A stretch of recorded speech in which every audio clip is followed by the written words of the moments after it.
they were projecting their psyche into matter. And it's that projection and the fact that the alchemists used nature as a metaphor system. They didn't make a difference between spirit and matter, unlike what started happening with science and certainly with the church and all of the philosophical traditions, which had God or something in there. And so the alchemists were looking below the surface and projected. So what Jung points out is that they were finding psychological gold.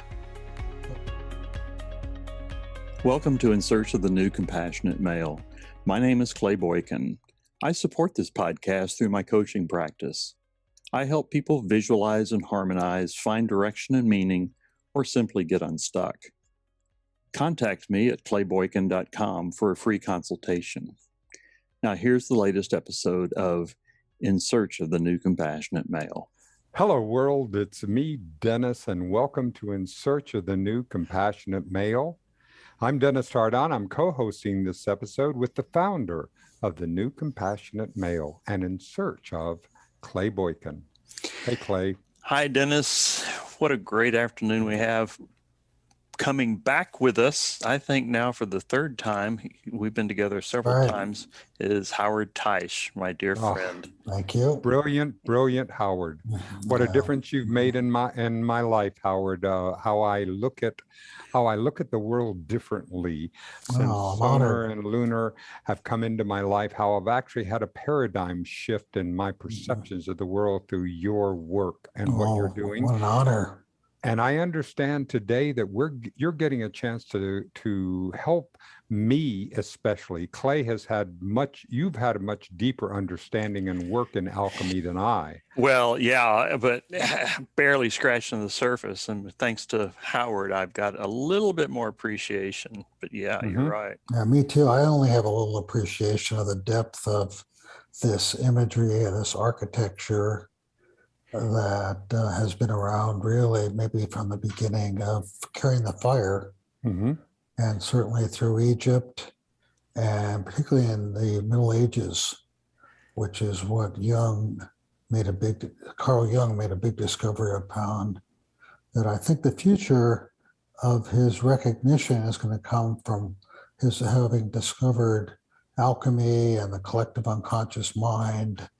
All came from his work later on in his life in discovering alchemy. And was alchemy, I just want to kind of set the stage. Yeah. So please. Alchemy is ancient by name. I mean, going back into the Egyptian times and earlier, is that correct? I mean, they actually use the term alchemy? I believe it's a translation. Yeah. But how it came through the ages, when I was growing up in this, when I heard the word alchemy, they basically said we're turning lead into gold, and it was a process to get rich. This was the depth of my understanding, which is only an inch deep. It's much more complex and much more interesting than that. So could you give, from an ignorant perspective, how would you tell me about this so that I could understand it at a deeper level as to exactly what's going on here? Well, I think that metaphor system came about because the alchemists were really, I'd say, the quantum physicists of that time, trying to figure out what spirit and matter were, knowing there was something in matter that they were searching for. And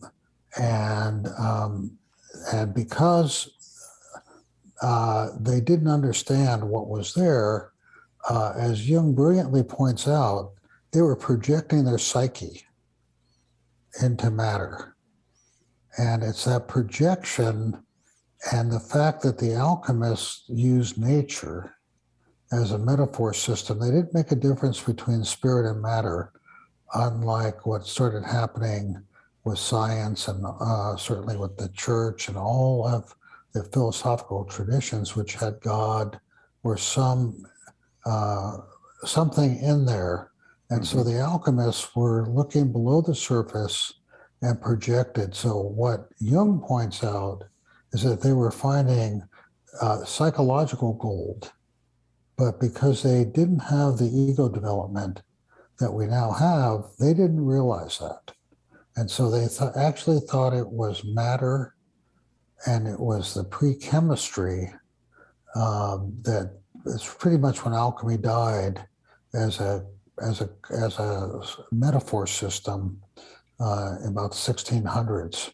Although Newton was an alchemist and deeply, as a lot of his journals have not been translated, but essentially what Jung pointed out is that the alchemists were unconscious of their projections into matter. And so because they didn't have the modern ego, you get to take a look at the unconscious, the collective unconscious, and their imagery. So how did you become interested in alchemy? Well, how did that fire in you? In my complicated years of when I became a psychologist and got attracted to dreams, and I thought the only person that really understood was Jung, and I had no idea what I was getting myself into. So I began to read Jung, was in Jungian analysis with some of the world's most interesting Jungians in the Bay Area when I was living there. And I kept seeing that Jung at some point began to talk about alchemy. And I knew there was something hidden there. And so I began to do what I could to understand particularly his work. I mostly stayed with his work and began to read the 3 or 4 volumes that he produced towards the end of his life.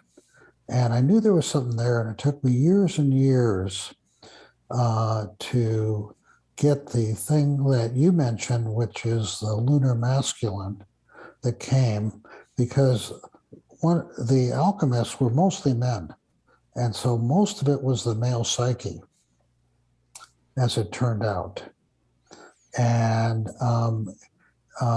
in Jung's last volume, his last great work called Mysterium Conjunctionis, The Mystery of Separation and Synthesis in Psychic Alchemy, there were some pictures that were, I thought, weird.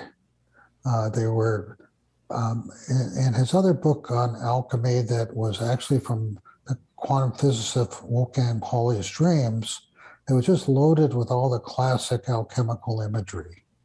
But in that book, there were only a few, and there was a sequence that had these 2 men in one body with 2 heads. Yeah. And there were 3 or 4 of them that were there. And I couldn't figure out the weirdness of the pictures, and I couldn't figure out what they might mean. And because in that particular volume, they were printed in black and white, at one point after trying to understand them, I realized that the alchemy plates were in color because they saw the colors as transformation, energy transformation. And so I realized that in that volume, the pictures had descriptions in colors. So I took some markers, unlike me, and I began to color them in. And at that point, I had begun to study deeply what was this unusual part of male mythology that I had read about from Joseph Campbell's work, in his original work called Where the Two Came to Their Father, which was from the Navajo sand paintings, a series of sand paintings that he read the story and told his commentary on this twin hero mythology. And I had never heard of this twin hero mythology. I'd been pretty much steeped in the hero with 1,000 faces and that part of Campbell's work. And Campbell wrote this major commentary 5 years before he wrote Hero with 1,000 Faces. And he really didn't return to it, but stayed with the hero myth that we're all familiar with. But there was these weird pictures in that last volumes of Jung that had two men. So I'd been studying, trying to understand what it meant. That what was the difference between what I had grown up with and most men understood about maleness and what it meant to be a man was the hero's journey. And I had never heard of the twin heroes. And I found every indigenous culture and pre-Judeo-Christian cultures had twin male heroes in their mythic system, as well as I began to notice in indigenous cultures, they also had dual females. They didn't call them twins for some reasons, but so I was very intrigued. And when I came across these pictures in that last volume of Mysterium Conjunctionis, I realized that one of them was called The Hidden to be Revealed.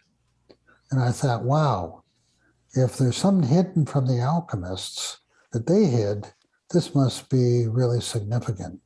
And so I began to, as I colored them in, I realized that what the change was that they ended up standing on blue feet. The two legs were turned blue in the transformation. I knew enough about alchemy and color transformation. I knew that meant something. And then I had been studying all these different myths about the twin heroes, particularly the Mayans, and at that point, the Navajos.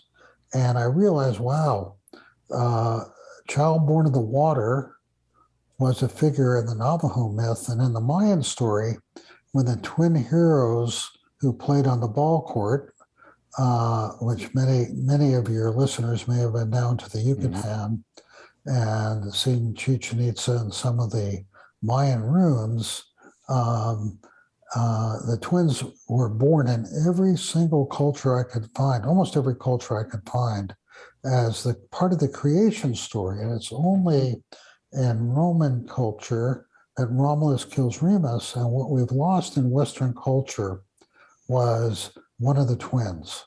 And so I began to realize that blue, well, now that was water. And the Mayan story, that began to really tell me, because after the twins were called down to the underworld to meet the lords and lords of the underworld because they were making too much noise and they were bothering them down there, they went down with the arrogance of the archetypes thinking, well, we'll just defeat them. Well, they ended up defeating them in the ball game. But they realized they're mortal and couldn't live, and they died, and one was born as the sun and one was born as the moon. And that was the wake-up call for me, because in Jungian analysis and most of Jung's writing, and really not even fleshed out, was actually this ancient male moon god. And he was the twin to the sun god. And so alchemy began to be the piece that changed my life, because up to that point, and much of the conscious, amazing still, how it's the feminine side of men that is talked about to be the compassionate, emotional side, rather than the male moon god, as that part of masculinity that was separate from the moon goddess of the feminine. And that began to be the orientation point. So for me, alchemy had this extra special transformation and secret for me. So that's how I came across really alchemy and the value personally and emotionally to me and people that I've had a chance to share this with. It's affected some people right away deeply, like the two of you, and others just don't relate to it. They keep attached to this one hero, because you have to let go of the ego identification of what masculinity is to really see the fullness of the organic nature of what it is to be a man. That includes both these archetypes. And if I'm hearing right, the tradition, I remember Karambu talked about this, the man has got to develop the female within him, and the female has got to develop the masculine, the male within her. And that seems so plain. And for me, it's problematic because it's gender oriented. And that gets to be charged because, me telling Laurie, you need to develop the male within you. She's not going to take that too well. Right. Women don't take it as well as men do. Developing their feminine side, which is still the dominant myth. And it's that language. Right. The essence of what you're talking about, it gets there, but we've been using the wrong language, and it becomes charged, which caused, from my vantage point, is an undercurrent of energy that drives polarity. Right on. Well, that is, then you really see that polarity when you see Western culture develop around a solar hero myth where one twin kills the other. I hadn't come across any other culture where one twin killed the other. Sometimes they didn't get along, sometimes they were enemies, oftentimes they were friends. But the murder of that part of the masculine, I think, is what is the big shadow, frankly, of the world right now, and certainly of men. And so what you're saying is that the twins, the men that are twins, traditionally the dominant, the male is killing off the, quote, female aspect of the man. Well, is that what you're saying? Only in Western culture. In Western culture, right. Yeah, no, that's what we've killed, and that's what I grew up with. And, we all grew up with that, only understanding the single hero story rather than the twin hero story. And what an amazing experience that is. Are we the only culture? Are we the descendants of this culture the only major culture that this came from? Did they have this in the pan Pacific Island and Asian American cultures, like the Chinese or well, you have it there. The one I'm most familiar with is the Chinese culture of the yin and the yang. But you have it there until Confucius, about 500 BC, takes and makes the yang female. In Taoism, which preceded it, it was actually light and dark, sun and moon. And so and it is so dominant that most people get attached to this contra-gender side because of the yin and yang in Western culture. And people won't let it go. It is really, they've done a great marketing job. I'd love to have that marketing company that's done it, because people, are really, it's very hard to get rid of because we've been basically brainwashed with it. And so, there's other cultures that have two spirits, but in indigenous culture, as soon as indigenous cultures got dominated by a dominator, most of that's what went away because it's too dangerous. Howard, what has that done to us today? Where are we today in our culture, and how can we use alchemy? And how are you using it to where we can actually have an opportunity to access this? What are the roots in? Well, I think that for me, the crossroad right now, let me bring in one other historical thing. Jung had the honor of working with a quantum physicist named Wolfgang Pauli, who was considered Einstein's, a real peer of Einstein's. And in his volume, he used Wolfgang Pauli's dreams to illustrate alchemy. And so as I began to understand this twinning and began to just really trying to scratch the surface, I came across the kind of fundamentals of what most people believe is the core of quantum physics, which is the concept of complementarity, both and rather than either or. Mm-hmm. And so we are, no question, in an either or world. Mm-hmm. And it certainly has exploded in the Balkans, again, at this whole other level. Mm-hmm. But so that beginning to understand, and as quantum computers come on, and whatever's going to be this metaverse that is going to have a different kind of conscious experience of engagement in it, it's really going to give us a chance to be willing to have the option to surrender the ego and not use binary thinking as a black and white way of looking at the world and nature. Mm-hmm. Because the radicalness of the cost of binary thinking is probably the thing that makes it almost impossible for there to be a transformation of almost everything. So my practice is to try to look at both and rather than either or. Mm-hmm. And it's a conscious habit that one has to develop.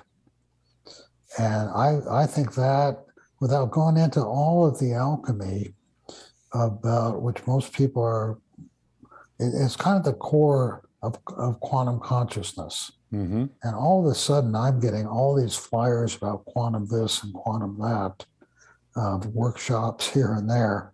And I'm not sure about, I've been to some of them, and they're It's interesting. a buzzword, Howard. Yeah, it's another buzzword. We've adopted it, and we're getting into it. And let's go ahead and But they're kind of this. It's so simple at one level to think of both and rather than either or when you hear black and white thinking. Exactly. Well, I think about it. I think about it in a continuum. Instead of it being 1 or 0, it is somewhere along the continuum between 1 and 0. Yeah. And as I move along to the 1, which is at one-ment or atonement or I am somewhere along this continuum from absolute darkness to absolute light.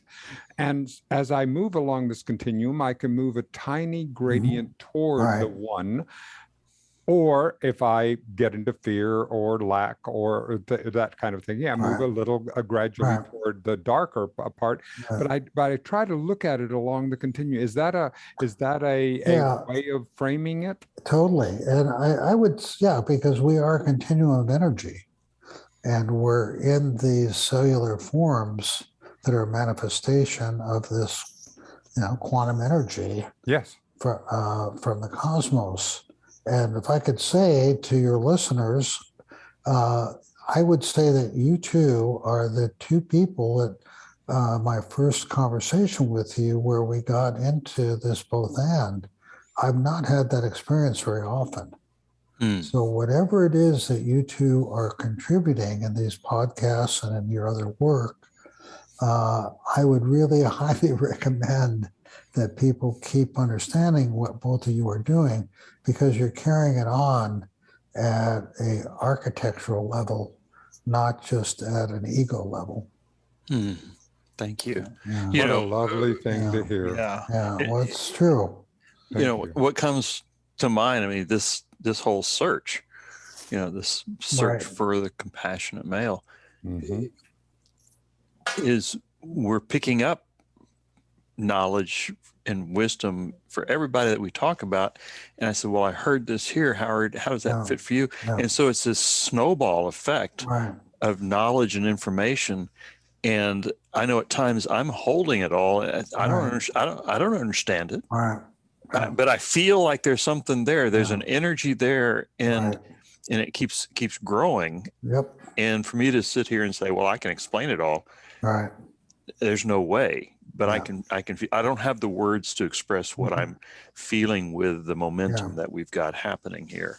I appreciate what you're saying. You have the wisdom of not saying all or nothing, which is Yeah, what makes Yes. a difference if you have a chance. Just at the most esoteric level, many of the esoteric systems end up with a sun eye and a moon eye. And since they're connected to the left brain and the right brain, and people are more used to talking about the left brain being the linguistic tool and the right brain being the emotional tool, it takes complementarity to do both and. And that's really to me, the biggest thing that I think will make a breakthrough here in people's thinking to get out of the subject-object metaphor system, Yeah, and to move into reflective consciousness, not projections. one of the things, and I agree with love that. that. One of the things that I've been able to verbalize that is this whole notion of the polarity of absolutes, this or this, and Right. and anything in between is compromise. Mm-hmm. Well, no, Right. to get from this point to this point, there's infinite points in between, which to me is now looking like infinite possibilities. Right.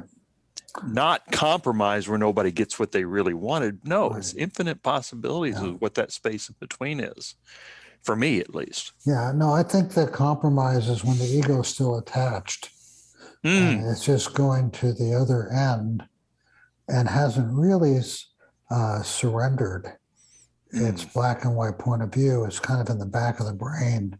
So, as somebody is trying to expand, but unless you're going to surrender the ego attachment to binary thinking, you're going to be caught in a binary world. And then to see in a new way with fresh eyes, since it's the information that we're making up anyway, and to get out of the projection into the energy flow and be informed by the interior life as a reflection rather than an object. That's an art, and that's to me, the modern art of alchemy.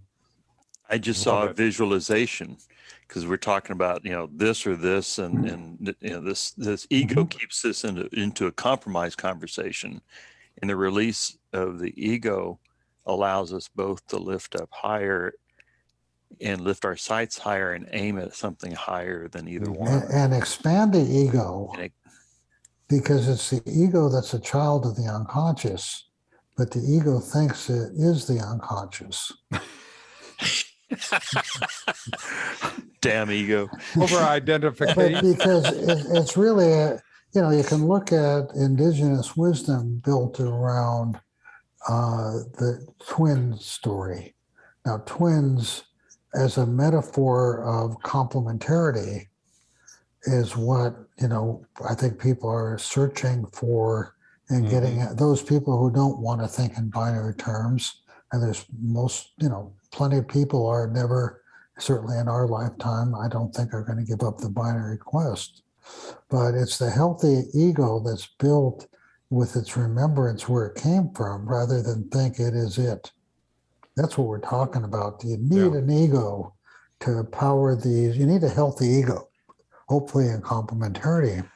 I love that idea, Howard, because I always thought of that. I always thought of that when I would misread a lot of this, a lot of the text and psychological text. That our goal is to kill the ego. That the ego is somehow evil, and I thought, well, now I have this physical body, and I can eat cake and feed it all kinds of empty calories, and I will damage feeding this body. Right. Well, couldn't ego be the same thing? Would there not be nutritive ways of making a healthy ego?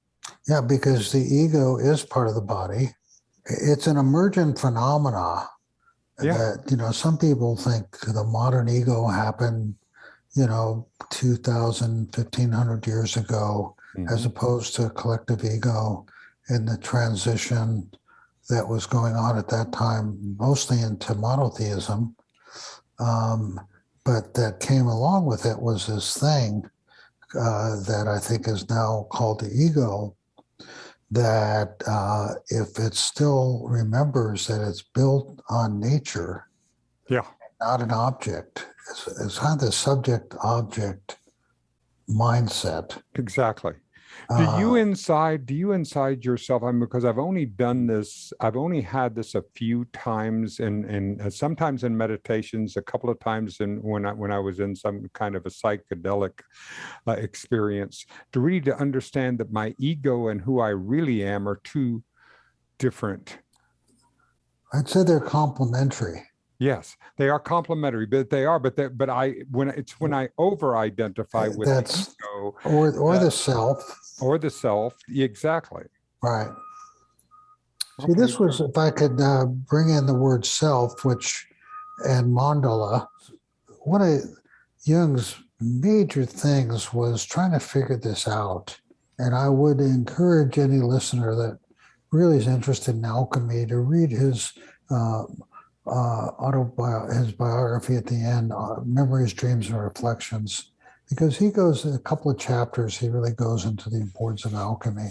Is it understandable to people who do not have the kind of depth and the study that you have? Would we be? Yeah, is it accessible? That's where that is his most accessible writing. The rest of his writing is almost, you got to really be willing to do the work. But no, that was written when he was 80, and it's a review of his life. And people might not be interested in all the different parts of it. But to really see the guys, where this came from was an honest struggle trying to understand the unconscious. And came across after he really had this tragedy with Freud, where they couldn't get along because they had a different definition of the unconscious. And Freud thought it was sexually driven, and Jung thought it was something in addition to sex. And they had a big breakthrough and breakout, and it kind of finished by 1913. And Jung went into retreat, and he spent 5 years doing an amazing amount of self-discovery. And in that, he was quite the artist and talented. And as it turned out, about 4 or 5 years into it, he began to draw, and he began to draw mandalas. And I wanted to bring this in for people that know Clay and Clay's work. Yes, and that's Clay's new book, which I have not seen the cover of, in that beautiful color blue. Hopefully it's seen as the lunar masculine for men and the lunar feminine for women. Yeah. And, but that was his big breakthrough. And I want to tie this into alchemy because he realized in about 1918 that there was a center, and he called it the self. And it was an archetype. And at that point, he had withdrawn from the world, gave up his professorship in Zurich, and had pretty much stopped writing. And then from then on until, let me just kind of jump forward to 1927-ish, where Richard Wilhelm, the man who wrote the I Ching, or translated it, that a lot of people are familiar with, sent him a book called The Secret of the Golden Flower. And it was an ancient Taoist alchemical text.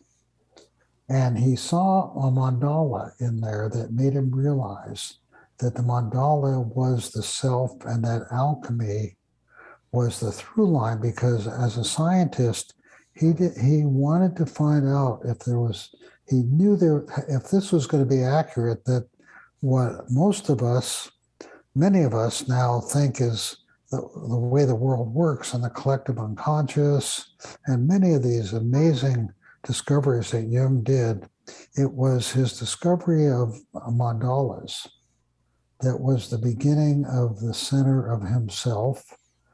And and he stopped doing mandalas in 1927, 28, when that book was published. And that's when he really went in and collected these books in Europe about alchemy, which were in Latin and Greek and many other languages. So the mandala that Clay has and Clay's work is really your centering device that Jung discovered is this archetype of wholeness that's transpersonal and so deep. And so I wanted to tie the self and the mandalas in for your listeners, so I'm sure some are familiar with that part of your work. I so appreciate you saying that, Howard. You know, for years I was drawing this thing, and it had 4 quadrants to it, and Right. It was just innate. Something was happening, Right. and I was using it in business for 20 years. Mm-hmm. And I would put this together, and what I've since learned is the term quaternity. Mm-hmm. Right. I'd have the pieces, and then I'd put all this stuff together, trying to put the puzzle together. And once I put it all into context, Right. I had this big sigh, like, oh, there's the answer. Yeah. And that's what when somebody showed me the Joseph Campbell quote, Right. you know, it's about taking and putting all the scattered aspects of one's life in order with the universe. Right. Oh, that's the big sigh. That's what I've been doing all this Sure. time. Sure. And so now I'm starting to put language to it. And then every time you and I talked, Howard, aside from it costing me a fortune in great books, of which every one I've appreciated, you keep pointing me to new, you know, you've put this bread trail out in front of me is helping me really understand more about the essence of what the power of a mandala is. And I still feel like I'm just scratching the surface. Yeah, well, I think we all are trying to figure out ourselves and what that means in this era. Yeah. It feels applicable because it feels like that what we're experiencing now is a change is in consciousness. I mean, we're understanding with I know that it appears to me as everything is outside of here, but it all happens in here. I mean, the light comes into my eyes and all that, and it translates into a picture out there, but it's all happening in here. Right. Well, as we begin to get into virtual reality and we begin to marry what's going on inside the brain with all the different kinds of inputs, it seems like that we're going to be shifting the consciousness and what's going to be looking at in this metaverse. That's the deeper hope. Along with that is going to be a shift out of binary thinking. Yeah, and that's where we're going. Yep. Yeah, and if I could say just one other. I find interesting thing about alchemy, and I think all of us, and I'm sure most of your listeners, have learned to work on themselves in some way to keep expanding the consciousness. And the alchemists essentially had 4 colors, because colors were important to them, but they had 4 basic colors that can summarize a way to work on yourself. It was black, white, red, and gold. And there were some other colors like blue, and other colors were part of it, but their main contribution was black represented our shadow. And in our shadow, to admit our shadows, which if in any relationship, it's easy if you ask the other and they're honest with you, they'll tell you your shadow whether you want to hear it or not. And then you have to go through the whitening stage, which is the purification of the shadow. And then once you purify out the shadow, and I think this is what your comments made me want to share this, that you have to go through a reddening stage where you bring back in the energy that was entangled in the shadow to that archetype. And by living that in a non-binary way, in a complementary way, you have a chance to do this deeper alchemy that you've discovered almost automatically, Clay, in your mandala work, gets you there. And you have a way to do it for all of us. And I know you, because I know how hard you work on yourselves, both of you. It is that holding that space of complementarity around all the opposites that want to reduce us and are not friendly to this other mindset. And one of the beauties of what's going on technologically is that when you get immersed in some of the new technology, it just happens. You don't have a choice if you're going to experience it to get past it. It's whether afterwards you then retain it and birth it as a conscious part of your mindset so that the ego and the deeper self are working together in a complementary way. That's not an intellectual event. Yeah.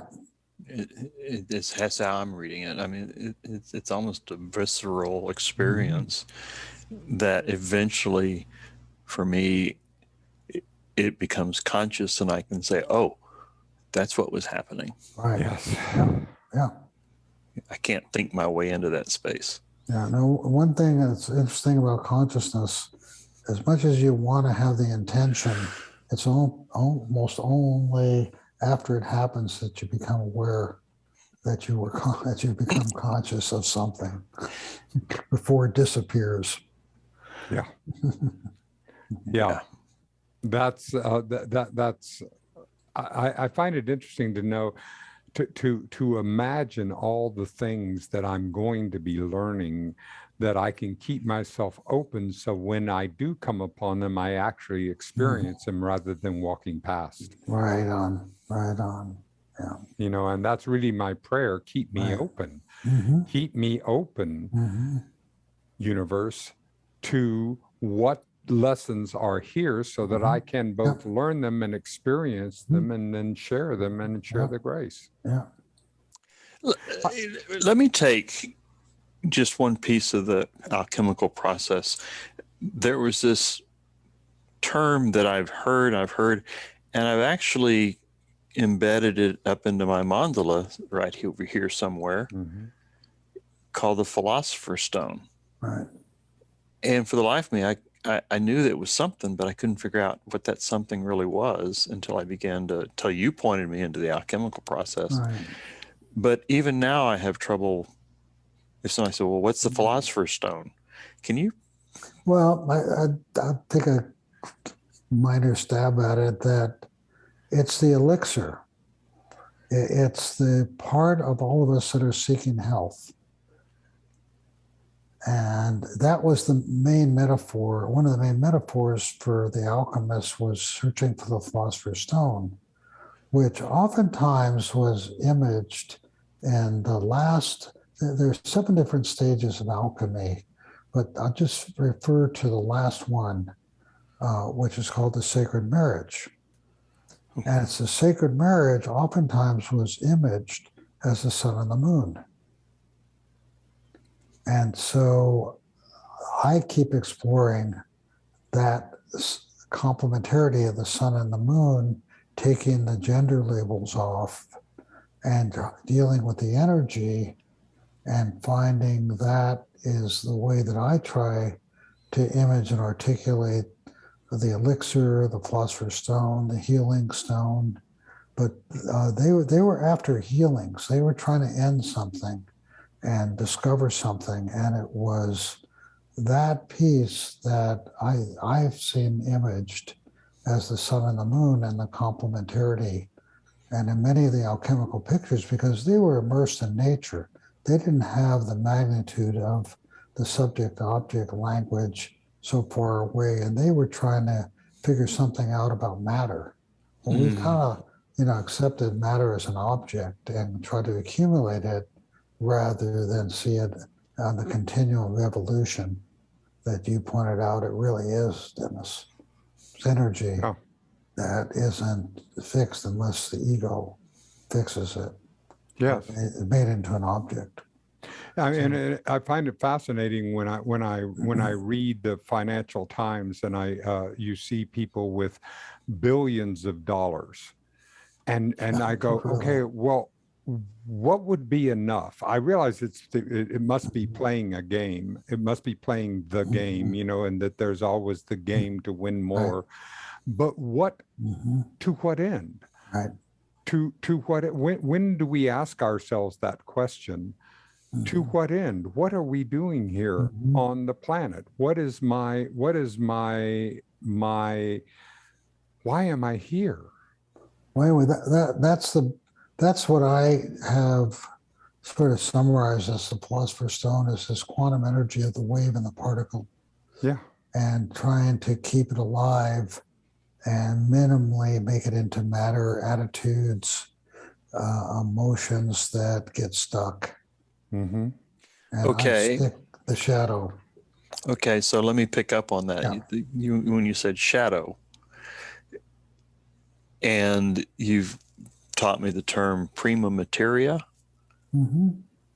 and in some way, does that equate? Yeah, well, that's what I think Jung discovered, is that the prima materia that the alchemists were working with was their own shadow, projected into matter, and that the thing about the alchemists that is, and the symbolism, which is fascinating to me, is that it occurred over hundreds, if not thousands of years as an evolution of how we see matter. And so now I believe we're in the quantum level of realizing there's something invisible that's matter, as not just visible. And it's seeing the visible and the invisible that makes that complementarity rather than it getting one-sided. So, it's really in our personal shadow and now our collective shadow that keeps the transformation from going in a way that just keeps getting acted out in projection and making the other the object that's the enemy. Yeah. Rather than admitting that part of ourselves. And that's what, unconsciously the alchemists were doing, was getting their ego out of their way. They had to be fairly wealthy to afford all that equipment. They were hated by the church. So many of them were philosophers and doctors really looking for healings. And I think all of us, no matter who we are, at what's part of the continuum we are looking for healings and having a longer, more vital life.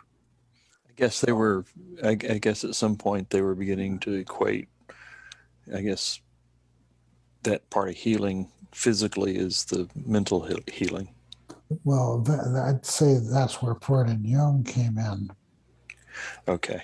And that's what they were able to do. And picking up this thing that's called the unconscious, is that is, you can call the unconscious the self, because, and the ego relationship to the unconscious is what flows and works.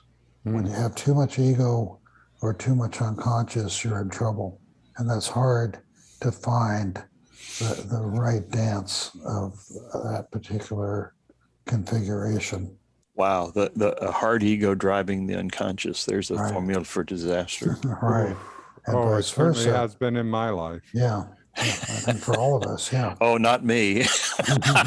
All right. Clay's on the, Clay's far down the road from us. You and I, Howard, you and I will sit down together. We'll have a beer together, and then Clay can go. You can ascend on your own as your. Yeah, right. Till the wax melts off my wings. Oh, Howard, I want to thank you so much for today, because I love the opportunity to learn more and to discuss what are the because I love the idea of that radio waves existed before the invention of the radio. It wasn't, it's just we began to use them. And when we began to sensitize myself to the power of intuition, to be able to see, that's where Einstein and so many of the Feynman and so many, they use their intuition on a regular basis, that this is where this is part of what we're doing. And as we're building building that Right. muscle. Right. And you're such a proponent and a practitioner in developing the intuition and using it, that you have used it so much in your life. And it's one of the reasons why I'm so inspired every time I get around you and get Thank a you, chance Dennis. to be able to do that, because Thank that's you. something I'm working to Mhm. develop and to practice more in my life. Thank you. Feel honored to know both of you. Clay, thank you for this opportunity today to be on In Mhm. Search of the New Compassionate Male. And Howard, thank you. Thank you again for this this chance to have another journey, and that may we continue these conversations as we learn more. I want to explore in the next time we talk the concept of the collapsing of the future as it collapses as we observe it. And so one of the reasons why it's so careful, I need to be careful to what I observe, because what I observe will actually be part of my reality. And so I want to talk about that more and talk about it with you and with you, Clay. And anything closing, Clay, that you want to share?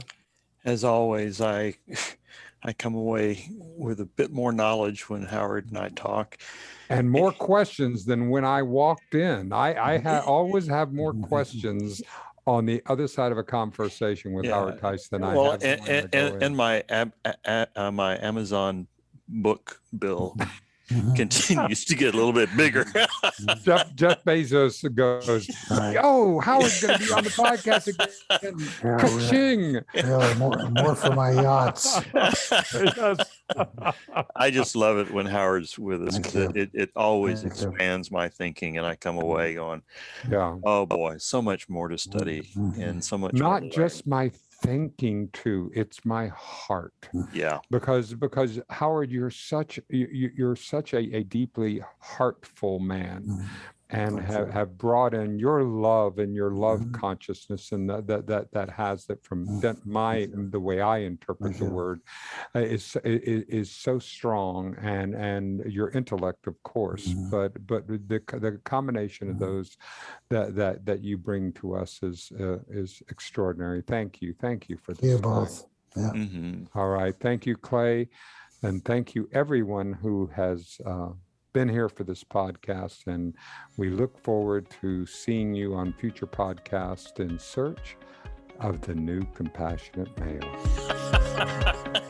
Well done, Howard. Nicely held. You held that right there. Held it on like a pro. Anyway, thank you both. Check out the latest episode of In Search of the New Compassionate Male on your favorite podcast station.